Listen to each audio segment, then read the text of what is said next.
Fermé depuis 1931, le Grand Filon livre encore par endroits ses trésors. Les premières traces écrites des mines des Urtières remontent au XIe siècle. Elles étaient alors les plus importantes de Savoie, riches en fer. Le cuivre et l'argent ont aussi été exploités ensuite à travers ces dédales de galeries creusées par l'homme. Un travail mis en valeur aujourd'hui. L'intérêt de cette galerie, c'est qu'elle a été exploitée à l'époque industrielle par la compagnie Schneider.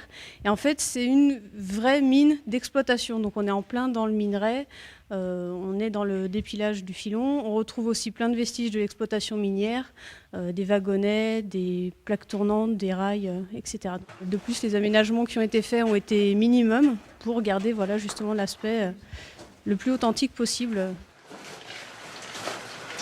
Après un diagnostic géotechnique, le renforcement de certains piliers de soutènement, la purge de roches et l'aménagement de chemins, un parcours de 550 mètres parmi les 22 km de la galerie Sainte-Barbe est désormais accessible. Mais marcher dans les pas des mineurs, ça se mérite. Pour atteindre l'entrée de la galerie, il faut monter par le sentier des mines de 300 mètres de dénivelé pendant 1 heure. Le sauvetage des galeries que l'on a pu faire, c'est véritablement aussi un pari sur l'avenir. Nous aurons sauvé au moins 500 mètres de galeries au niveau du Grand Filon et des mines des Urtières. Ce que nous allons pouvoir montrer aux gens, à mon avis, est incomparable si on situe, ne serait-ce qu'au niveau, des 2 départements de la Savoie et de la Haute-Savoie. Ce sera la seule mine de cette envergure qui sera accessible au public. Le musée s'appelle le Grand Filon parce qu'il y avait un seul grand filon de minerai de fer. Il y a eu des événements géologiques qui ont fait qu'il s'est fracturé en 5 plus petits filons.